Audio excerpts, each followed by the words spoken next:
পূর্বাচলে এখনই পূর্ণাঙ্গ স্টেডিয়াম করা সম্ভব নয় বলে জানালেন বিসিবির সভাপতি ফারুক আহমেদ। দুপুরে স্টেডিয়ামের জন্য ৩০০ ফুটের পাশে বরাদ্দকৃত জায়গা পরিদর্শন শেষে কথা জানান তিনি বলেন, দরপত্র বাতিল করা শেখ হাসিনা স্টেডিয়ামের জায়গায় শিগগিরই প্রিমিয়ার লিগ খেলার উপযোগী একটি মাঠ বানানো হবে।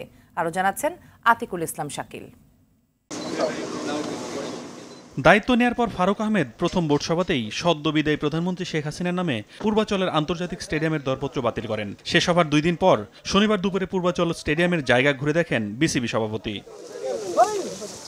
পরিদর্শন শেষে উপস্থিত সাংবাদিকদের জানান, পূর্ণাঙ্গ স্টেডিয়াম করার কথা থাকলেও বাজেটের কারণে এখনই সেটা সম্ভব হচ্ছে না। আপাতত সেখানে একটি মাঠ করতে চান ফারুক। বড় একটা স্টেডিয়াম হওয়ার কথা ছিল, এই মুহূর্তে হয়তো এত বড় বাজেট আমরা এফোর্ড করতে পারবো না। সেই জন্য আমরা প্রথম একটা মাঠ দিয়ে শুরু করব, তারপরে পাশের মাঠটা চেষ্টা করবো। এখন তো আমাদের খেলা অনেক ধরনের খেলা, আপনি জানেন যে এজ গ্রুপ থেকে শুরু করে মহিলা ক্রিকেট ডিভিশন শুরু হচ্ছে, অনেক খেলা আছে, আমাদের মাঠ দরকার। আর বছর খানেক পরেই বিসিবির নির্বাচন। বিসিবি সভাপতি চান নতুন নামে নতুন ডিজাইনে নির্বাচনের পর শুরু হোক পূর্ণাঙ্গ স্টেডিয়ামের কাজ। নেক্সট ইলেকশনের আগে বোর্ডের আর বোধহয় 1 বছর সময় আছে।